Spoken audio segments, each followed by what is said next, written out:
Respuestas hay muchas, pero solo una es la correcta. Misión Quizana Roca presenta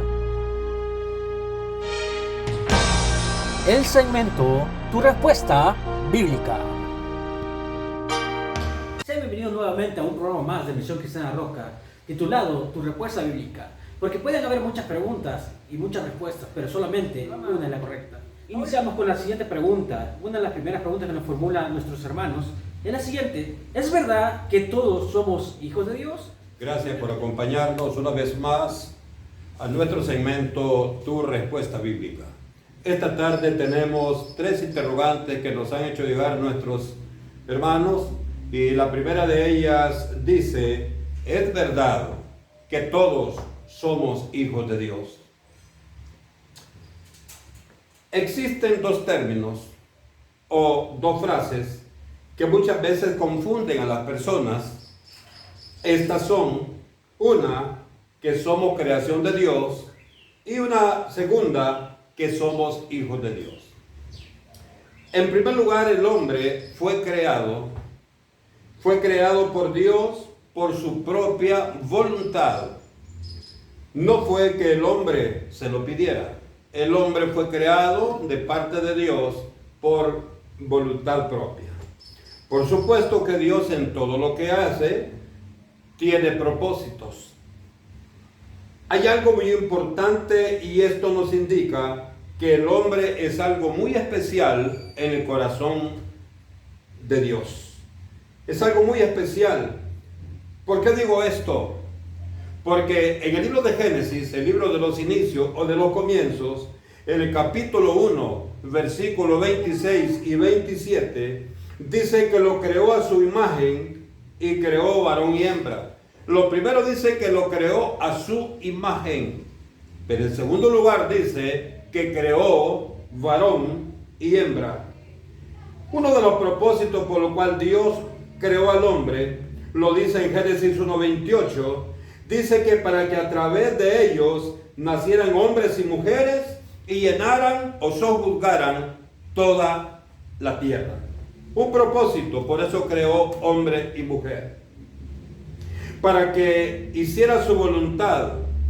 Allá en Génesis 2:15 y 2:17, también nos dice la palabra del Señor, 2:15 y 2:17, dice: tomó pues Jehová Dios al hombre y lo puso en el huerto de Edén para que lo labrara y lo guardase. Otro de los propósitos, para que cuidara, para que guardara el lugar donde iba a ser instalado. Y mandó Jehová Dios al hombre diciendo: de todo árbol del huerto puedes comer, mas del árbol de la ciencia del bien y del mal no comerás, porque el día que de él comieres, ciertamente morirás. Oye bien esto es importante, muy importante. Y en el capítulo 12, versículo 1 al 4 dice: pero Jehová había dicho a Abraham: vete de tu tierra y de tu parentela y de la casa de tu padre a la tierra que te mostraré. Y haré de ti una nación grande y te bendeciré y engrandeceré tu nombre y serás bendición. Bendeciré a los que te bendijeren y a los que te maldijeren maldeciré, y serán benditas en ti todas las familias de la tierra. Y se fue Abraham como Jehová le dijo, y Lot fue con él. Y era Abraham de la edad de 75 años cuando salió de Harán. Oye, hay algo importante que tenemos que verlo. El propósito especial de Dios, por el cual Dios creó al hombre, fue para que lo adorara, lo glorificara y le diera la honra y la gloria en todo lo que hiciera. Oye bien, que le diera la honra y la gloria, dice la palabra, en todo lo que hiciera. Otro de los propósitos por el cual Dios hizo al hombre. Capítulo 43 del libro de Isaías y versículo 7 dice la palabra: todos los llamados de mi nombre para gloria, todos dicen los llamados de mi nombre para gloria mía los he creado, los formé y los hice.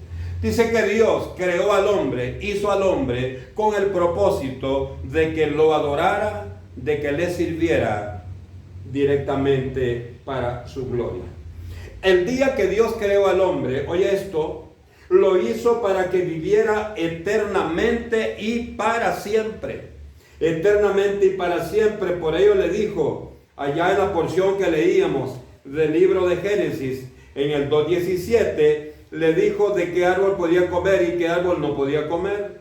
Cuando le dijo, si tú comes, en el 2:17, cuando le dijo que si comía, lo voy a leer, dice, mas del árbol de la ciencia, del bien y del mal no comerás. ¿Por qué le dijo Jehová Dios, no comerás? Dice la segunda parte del versículo 17, porque el día que de él comieres, ciertamente morirás. Significa, mi amado hermano, que el día que Adán comiera de esto, iba a perder esa eternidad que Dios le había puesto desde su creación. Claro, él estaba hablando de una muerte espiritual. La relación, la amistad que tenía directa con Dios iba a desaparecer. El hombre es muy diferente a las demás creaciones que Dios hizo. Me refiero a los animales y me refiero a las plantas. Por eso digo que el hombre es diferente a las demás creaciones. Por ello al hombre lo dotó de alma, lo dotó de cuerpo y lo dotó de espíritu.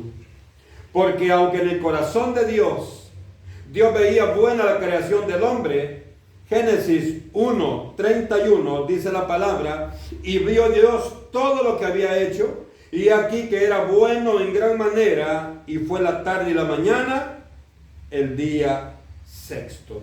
Dice Dios, todo lo que he creado es bueno. Qué maravillosa la palabra. Aunque Dios le dijo al hombre que si hacía lo malo, o sea, lo contrario, moriría, el hombre, haciendo uso del libre albedrío, oye bien, prefirió desobedecer a Dios. Y eso lo vemos en el capítulo 6, versículos 5 al 7 del libro de Génesis, donde dice la palabra, capítulo 6, versículos 5 al 7, y vio Jehová que la maldad de los hombres era mucha en la tierra, y que todo designio de los pensamientos del corazón de ellos era de continuo solamente al mal. Oye, qué importante esto. Y se arrepintió Jehová de haber hecho al hombre en la tierra, y le dolió en su corazón. Y dijo Jehová, raeré de sobre la faz de la tierra a los hombres que he creado, desde el hombre hasta la bestia, y hasta el reptil y las aves del cielo, pues me arrepiento de haberlos hecho. Oye, qué interesante. A causa de la mala determinación que el hombre tomó, a pesar de que Jehová le había dicho que no cayera en desobediencia, dice que Dios le dolió su corazón por ver la reacción del hombre. La creación del hombre, hermano, dice la palabra que fue destruida por su creador. Génesis 6, 11 y 12. Dice la palabra, y se corrompió la tierra delante de Dios, y estaba la tierra llena de violencia. Y miró Dios la tierra, y he aquí que estaba corrompida, porque toda carne había corrompido su camino sobre la tierra. Todo estaba arruinado, todo estaba corrompido, dice la palabra. De todo lo que Dios había creado, solamente encontramos 10 personas gratas ante los ojos de Dios. Estos eran Abel, Enoc, hijo de Jared y padre de Matusalén, Génesis 5, 19, 20, Set, Génesis 4, 25, y las 8 personas, Noé, su mujer, Sem, Caín, Jafet, hijos de Noé y sus esposas. Oye, qué interesante. Ahora, con Noé y su familia, 8 en total, continuó la creación de Dios, porque ellos recibieron la misma orden que Dios dio a Adán y a Eva. ¿Cuál fue esa orden? Sojuzgar la tierra, llenar la tierra. Eso lo vemos en Génesis 9:1 y 9:7, es la orden que le da a Noé y a sus hijos, y cuando se le entrega a Adán y a Eva, ya en Génesis capítulo 1 y versículo 28. Ahora veamos, hermanos, veamos las condiciones o los requisitos para ser hijos de Dios. he venido explicando despacio. Hemos llegado hasta el momento de Génesis 9:1, 9:7 para explicar qué es creación de Dios. Pero ahora yo quiero que pongas atención, mi hermano, mi amigo, y veamos las condiciones o los requisitos para ser hijo de Dios. Para que veamos la diferencia de ser creación de Dios, pero ahora vamos a ver los requisitos para ser un hijo de Dios, que es la pregunta que tú me formulas. En 2 Corintios 6, 17, 18, la Biblia nos dice: salid de en medio de ellos y apartaos, dice el Señor, y no toquéis lo inmundo, y yo recibiré y seré para vosotros por Padre, y vosotros me seréis hijos e hijas, dice el Señor. Allí hay un requisito. Y dice la segunda carta de los Corintios, capítulo 6, versículos 17 y 18, el Señor le dice: para que seáis mis hijos, tiene que salir de la vida de pecado, de la vida de desobediencia que el hombre lleva. En la primera carta de Juan, capítulo 3, versículo 1, dice: mirad cuál amor nos ha dado el Padre para que seamos llamados los hijos de Dios. Dios exige que para que el hombre, para que la creación de Dios sean hijos de Dios, tienen que someterse, tienen que buscar de su santa presencia, tienen que obedecer a los lineamientos de su palabra. Para ser un hijo de Dios debemos tener una relación muy especial con nuestro Creador. Esto es importante que lo veamos. Juan 1:12 dice: debemos recibir al Señor como nuestro único Señor y Salvador de nuestras vidas. Uno de los requisitos para ser hijo de Dios es recibir al Señor como nuestro único y suficiente Salvador personal. Lo dice allá el Evangelio de Juan, capítulo 1, versículo 12. En el libro de Romanos, capítulo 10, versículos 9 al 11 dice: debemos confesarlo con nuestra boca para que Jesucristo, oiga, que Jesucristo es nuestro Señor, y debemos creerlo en nuestro corazón que Dios nos levantó de los muertos para ser salvos. El otro requisito para que la creación de Dios sea hijo de Dios es que tiene que declararlo con su boca. Tiene que declarar con su boca, tiene que confesar con su boca que Jesucristo es su Señor y su Salvador. Con esto nos damos cuenta que solo el Hijo de Dios puede recibir la salvación. Romanos 10:13 dice: porque todo aquel que invocar el nombre del Señor será salvo. Hechos 16:31 dice: el Hijo de Dios es aquel que busca la salvación de su alma, humillándose y aceptando a Jesucristo como su único Salvador. Hechos 4:12 y 2 Timoteo 1:19. Concluido con esto, en conclusión podemos decir que toda la humanidad, oye bien, toda la humanidad que habita el planeta Tierra es creación de Dios. Pero solo los que reconocen la autoridad de Dios en sus vidas y lo aceptan como su único y suficiente Salvador personal y viven para honrarlo a Él, son hijos de Dios. Te das cuenta que hay una diferencia bien marcada. Para creación de Dios es una cosa, y para ser hijos de Dios es que tú y yo debemos reconocer la autoridad de Dios sobre nuestras vidas, tenemos que aceptarlo como nuestro único y suficiente Salvador, y tenemos que declarar con su boca que Él es nuestro Señor, y tenemos que vivir para la honra y la gloria de su nombre. Esa es la respuesta a tu pregunta, mi hermano. Dios te bendiga. La segunda pregunta, que dice lo siguiente: ¿el bautismo en agua salva? Para continuar con nuestro programa de esta tarde, de nuestro segmento Tu Respuesta Bíblica, tenemos una segunda pregunta que nos han hecho llegar, y esta pregunta dice: ¿el bautismo en agua salva? En la Biblia, la palabra de Dios, encontramos que Dios ha dejado las ordenanzas para la iglesia.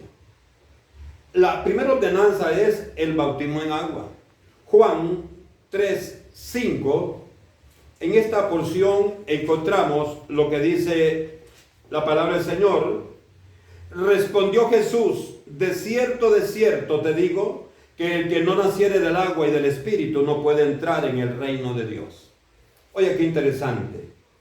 En Marcos 16, 15, 16, nos habla más claro este varón de Dios. Oye lo que nos dice en el capítulo 16, versículo 15 y 16 del Evangelio de Marcos. Hay algo interesante que tú y yo tenemos que encontrar en esta porción. Y dice la palabra, Marcos 16, 15, 16. Y les dijo, id por todo el mundo y predicar el Evangelio a toda criatura.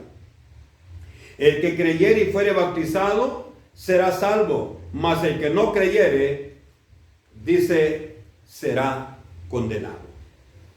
Y una segunda ordenanza que encontramos que Dios ha dado para la iglesia es la Santa Cena.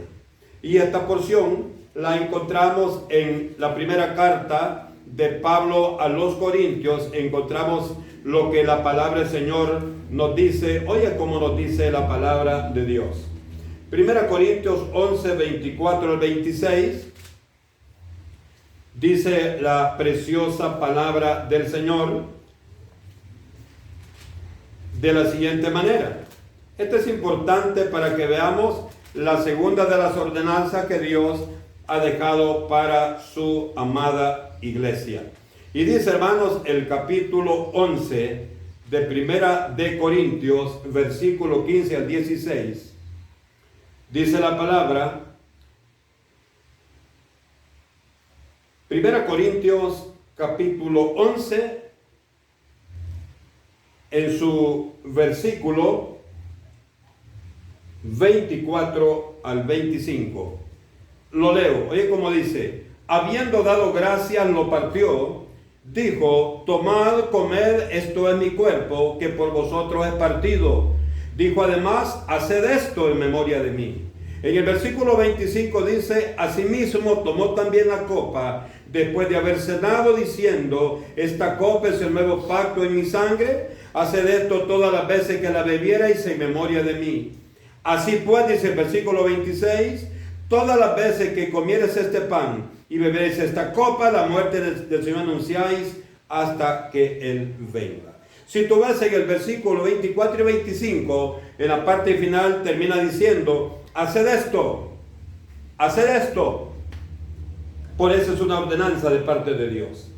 Ahora, para que una persona reciba la salvación de su alma, debe cumplir con una serie de requisitos.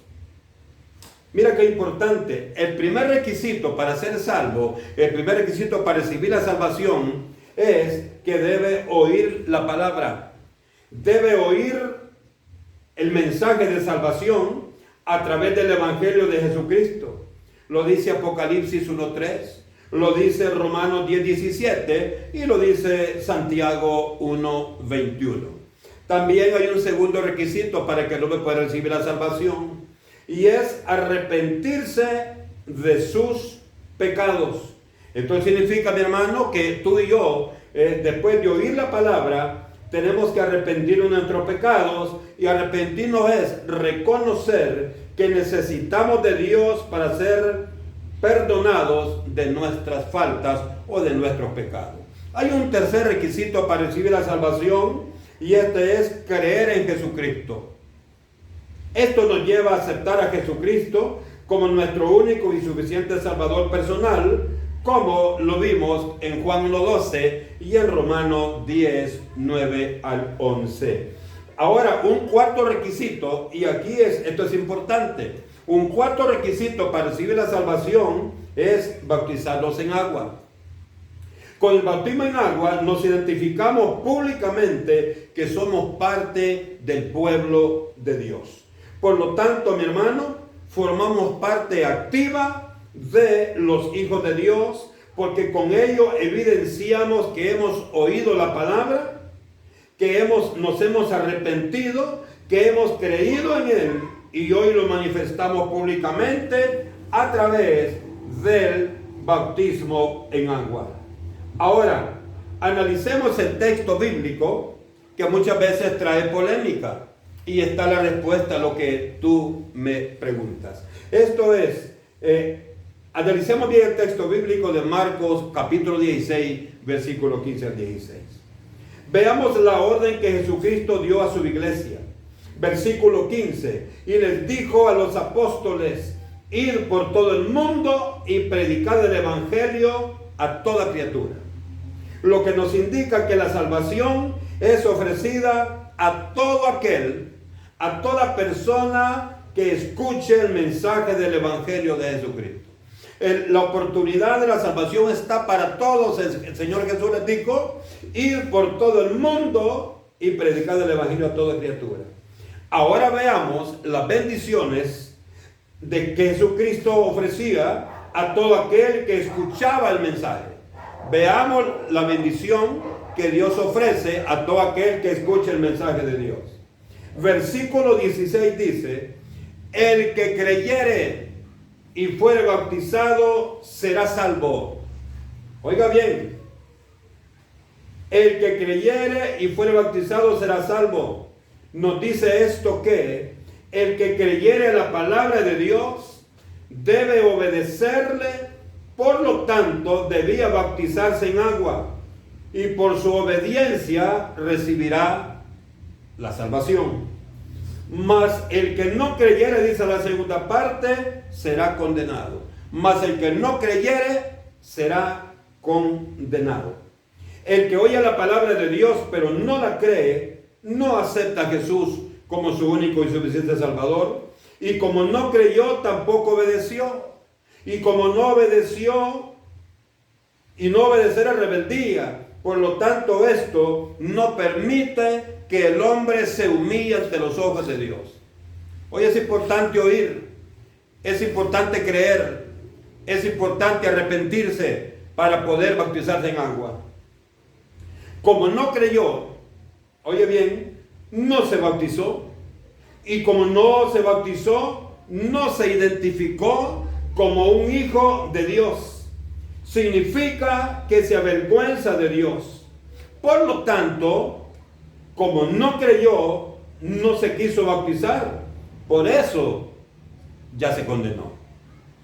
Si no se quiso bautizar, y ese es el cuarto requisito para que una persona reciba la salvación, él no recibe salvación.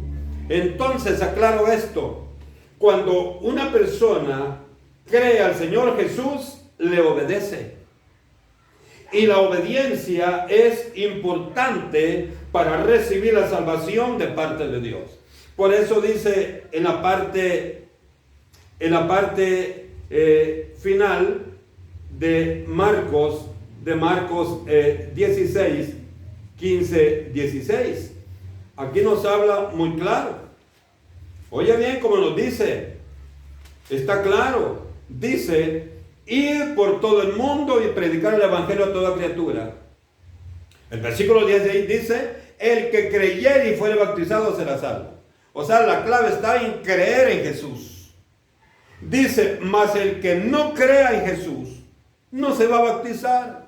Por lo tanto dice: mas el que no cree en Jesús ya es condenado. Porque no creer en Jesús es, en otras palabras, decirle al Señor: no creo en lo que tú me dices. Espero tu respuesta haya sido contestada, hermano. Dios te bendiga grandemente. La tercera pregunta dice lo siguiente: ¿Dios creó al diablo? ¿Dios creó al diablo? Una tercera pregunta que nos formula esta tarde en nuestro segmento, tu respuesta bíblica, es la siguiente. Nuestro hermano nos pregunta: ¿Dios creó al diablo? Esta es la pregunta que nuestro hermano nos formula en esta tarde. Ahora, hermanos amados, decir que Dios creó al diablo es similar a decir Dios creó el mal. Hay una similitud. Y claro que no, porque el mal es la ausencia de Dios. El mal es la ausencia de Dios. Hacer el mal es similar a decir pecar. Porque el pecado es hacer lo contrario al bien. Y el bien solo está en nuestro Señor. En el libro del profeta Isaías, en el capítulo 59 y versículo 2 dice la palabra: vuestras iniquidades han hecho división entre vosotros y vuestro Dios, y vuestros pecados han hecho ocultar de vosotros su rostro para no oír. Oye, qué rechazo hay de Dios hacia el pecado. En Proverbios capítulo 28 y versículo 13 dice la palabra: el que encubre sus pecados no prosperará, mas el que lo confiesa y se aparta alcanzará misericordia. Misericordia es un don de Dios. Misericordia es recibir de Dios algo que no merecemos. En Romanos capítulo 3 y versículo 23, oye bien lo que dice la palabra: por cuanto todos pecaron, están destituidos de la gloria de Dios. El pecado nos separa de Dios. En el Evangelio de Lucas capítulo 16 y versículo 26 dice la palabra: además de todo esto, una gran cima está puesta entre nosotros y vosotros. Aquí, oiga bien, aquí a vosotros, dice, no pueden ni de allá para acá, ni de aquí para allá. Dice la palabra que hay una gran cima entre el pecado y la justicia de Dios. Le dice Abraham al rico, le dice, por lo tanto, hay una gran cima entre ustedes y nosotros, hablando de Lázaro y Abraham. Le dice, por lo tanto, le dice, nosotros no podemos pasar para allá ni ustedes para acá. ¿Por qué, hermanos? Porque esa cima que los dividía era pecado. El término Satanás significa adversario. Y eso lo dicen en 1 Pedro capítulo 5 y versículo 8. Adversario es contrario o enemigo de toda rectitud, de todos aquellos que quieren seguir a Dios. Adversario, en otras palabras, significa enemigo de Dios. Satanás es adversario. Satanás es enemigo de Dios. Satanás es enemigo de los hijos de Dios. Ahora, Dios no hizo el mal. Oye, quiero aclararte esto, quiero dejar muy claro esto. Fue el hombre quien, haciendo uso del libre albedrío, o sea, decidir hacer lo bueno o hacer lo malo, según Génesis 2, 16, 17, Dios le dijo, no hagas el mal, porque el día que lo hagas vas a morir. Oye bien, ¿qué hizo el hombre? Decidió hacer el mal en Génesis 3, 6. A pesar de que Dios le dijo no vayas a hacer el mal, la decisión del hombre fue hacer el mal. O sea, hacer lo contrario. En ese momento se convirtió en adversario también de Dios. Cuando Dios envió ángeles para sacar a Lot y su familia de Sodoma y Gomorra, la orden de Dios a través de los ángeles fue, no miren atrás. No miren, les dijo, tras sí. Génesis 19, 17. ¿Y qué hizo la mujer de Lot? Lo vemos en Génesis 19, 26. Hizo lo contrario a lo que Dios le hizo, a lo que Dios le pidió que lo hiciera. En los seres angelicales, Dios creó diferentes niveles jerárquicos. Están los arcángeles, están los ángeles, están los querubines y están los serafines. Dice, hermanos, en Ezequiel capítulo 28, versículo 12 al 18, que Dios creó un querubín protector. Lo creó, dice, perfecto en todo. Lo creó perfecto en todo. Versículo 12, parte final. Dice, era el sello de la perfección. Oye, ¿cómo lo creó? Dice que cuando Dios creó al querubín protector, dice que lo creó siendo el sello de la perfección. Significa, hermano, perfecto en todo. En el versículo 13 del capítulo 28 de Ezequiel, dice la palabra en la parte final, fue creado con toda la bendición de Dios. Mira qué importante esto. Pero en el versículo 15 del capítulo 28 de Ezequiel, oye esto, le dice Dios, eras perfecto, ya está hablando de un pasado. Le dijo, eras perfecto hasta que se halló en ti maldad. Eras perfecto hasta que se halló en ti maldad. Oye, fue una decisión directamente del querubín. Ahora, ¿en qué consistió la maldad del querubín? Lo dice el versículo 16. en inducir a otros ángeles a contratarlos, dice aquí, a causa de las contrataciones, dice este versículo. Era inducir a otros ángeles para ponerlos en contra de Dios. Este es el pecado en que cayó. Este fue el pecado que cometió el querubín protector. Querer inducir a otros ángeles para ponerlos en contra de Dios. El versículo 17, a causa, dice, de su hermosura, se corrompió creyéndose más de lo que realmente era. Versículo 17 dice que era hermoso. Dice que este ser angelical, este querubín protector, dice a causa de la hermosura, de lo hermoso que era, dice que se envaneció y se creyó más de lo que realmente él era. En el versículo 18, con este pecado cometió un pecado cuando le dice, profanaste tu santuario. Profanaste tu santuario. ¿Qué es profanar? Es irrespetar el lugar santo donde Dios lo había puesto. Es irrespetar el lugar santo donde Dios lo había puesto. Y quiero leer, hermanos, quiero leer la porción que estoy, hermano, explicando en el libro de Ezequiel, versículo 28, 12 al 18. Oye cómo dice. Así ha dicho Jehová el Señor, tú eras el sello de la perfección, lleno de sabiduría y acabado de hermosura. En Edén, en el huerto de Dios estuviste, de toda piedra preciosa era tu vestidura, de cornerina, topacio, jaspe, crisólito, berilo y ónice, de zafiro, carbunclo, esmeralda y oro. Dice, los primores de tus tamboriles y flautas estuvieron preparados para ti en el día de tu creación. Tú, querubín grande, protector, y yo te puse en el santo monte de Dios. Ahí estuviste en medio de las piedras de fuego, te paseabas. Oye, como le dicen en 15, perfecto eras en todos tus caminos, desde el día que fuiste creado hasta que se halló en ti maldad. 16 dice, a causa de la multitud de tus contrataciones fuiste lleno de iniquidad y pecaste, por lo que yo te eché del monte de Dios y te arrojé de entre las piedras de fuego, oh querubín protector.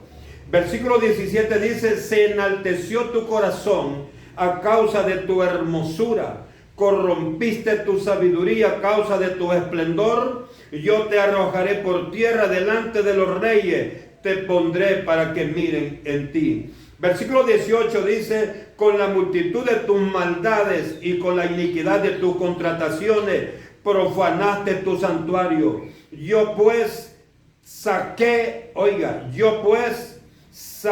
fuego de en medio de ti, el cual te consumió y te puse en ceniza sobre la tierra a los ojos de todos los que te miran. Oiga, qué interesante.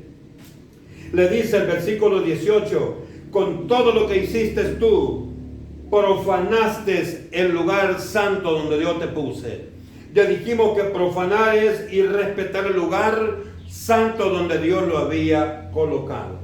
Veamos también ahora lo que dice el profeta Isaías, hablando también de este mismo acontecimiento que habla Ezequiel en el capítulo 28. Isaías lo toca en el capítulo 14, en el versículo 12 al 15, donde dice la palabra, ¿cómo caíste del cielo, oh lucero, hijo de la mañana? Cortado fuiste por tierra, tú que debilitabas las naciones. Tú que decías en tu corazón, subiré al cielo, en lo alto junto a las estrellas de Dios, levantaré mi trono y en el monte del testimonio me sentaré a los lados del norte. Y sobre las alturas de las nubes subiré y seré semejante al Altísimo. Dice el versículo 15, mas tú derribado eres hasta el Seol, a los lados del abismo. Veamos, versículo 12. Del capítulo 14 de Isaías, hablando del mismo querubín protector. Le dice en el 12, ¿cómo caíste del cielo, lucero de la mañana? En el versículo 13 y 14 le dice, estando en el cielo con Dios, su ambición era tanta que quería ser Dios. Estando en el cielo con Dios, su ambición era tanta que quería ser Dios. El apóstol Juan en Apocalipsis 12:34 nos dice, vi un gran dragón escarlata y su cola arrastraba la tercera parte de las estrellas del cielo y la arrojó sobre la tierra. Esto que vio el apóstol Juan en el libro de Apocalipsis, este dragón escarlata era Satanás y todos los ángeles. Oye bien, todos los ángeles que fueron corrompidos, todos los ángeles que fueron corrompidos por Satanás. Este es lo que vio el apóstol Juan. Oye, con todo lo que he expuesto, con todo lo que he explicado, nos damos cuenta que Dios creó un querubín perfecto en todo su ser. Pero la ambición de ser igual que Dios lo llevó a convertirse en el adversario de Dios, o sea, en Satanás. Y todos los ángeles que le obedecieron conforman las huestes, las potestades, los demonios que le sirven a Satanás.